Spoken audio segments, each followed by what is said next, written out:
श्यामा प्रसाद मुखर्जी बंगाल की देन थी और बंगाल के कारण आज भारत के अंदर जो आतंकवादी, जो उग्रवादी कश्मीर को पृथक मान्यता देने के लिए कांग्रेस की कुछ चालों के कारण भारत की एकता और अखंडता को चुनौती दे रहे थे, डॉक्टर श्यामा प्रसाद मुखर्जी के उस संकल्प को आज भारत के प्रधानमंत्री श्री नरेंद्र मोदी जी के नेतृत्व में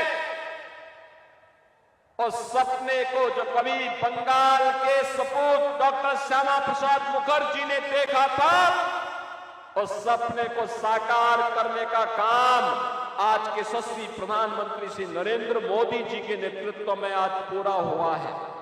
कश्मीर में धारा 370 समाप्त हुई।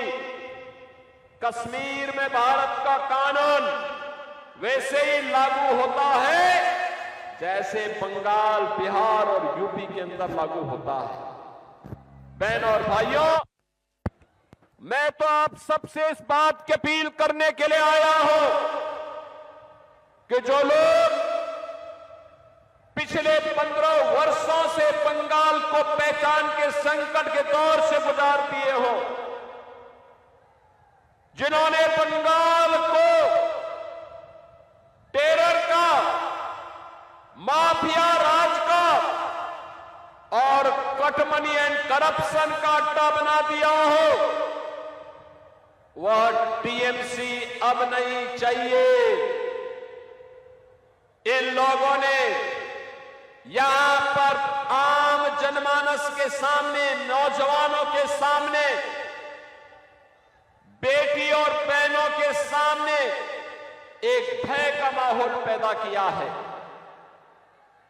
इनके कारण माफिया पैदा हुए हैं, सैंड माफिया, कोल माफिया, लैंड माफिया। ये माफिया प्रवृत्ति, ये बीजेपी इसको समाप्त करेगी। बीजेपी का संकल्प है। और जो जनता के लिए मोदी जी पैसा भेजते हैं दिल्ली से, ये टीएमसी के गुंडे जो पैसा हजम कर जाते हैं। बहनों और भाइयों, आज मैं कहने के लिए आया हूं आपसे यही, जो अराजकता आपको यहां देखने को मिलती है, जो भय का वातावरण है, जो दंगे हैं, जो माफिया राज है, सैंड माफिया और कोल माफिया का वर्चस्व दिखाई देता है, जो विकास के पैसे में कटमनी और करप्शन की भेंट चढ़ जाता है, इससे इसी प्रकार की बुरी स्थिति आज से 9 वर्ष पहले उत्तर प्रदेश की भी थी। याद करिए, उत्तर प्रदेश 9 वर्ष पहले वहां हर दूसरे तीसरे दिन एक दंगा होता था। कोई पर्व और त्योहार नहीं हो सकता था।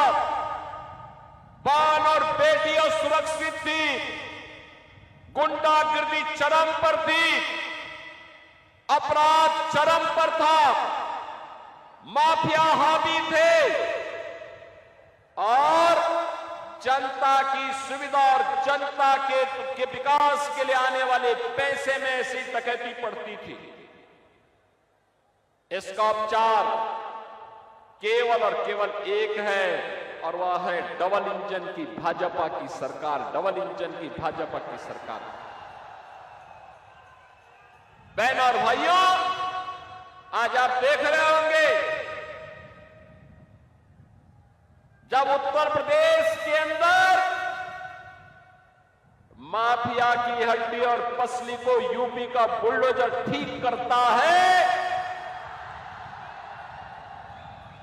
और उसकी संपत्ति को अपने कब्जे में लेकर के गरीबों का आवास बनाती है,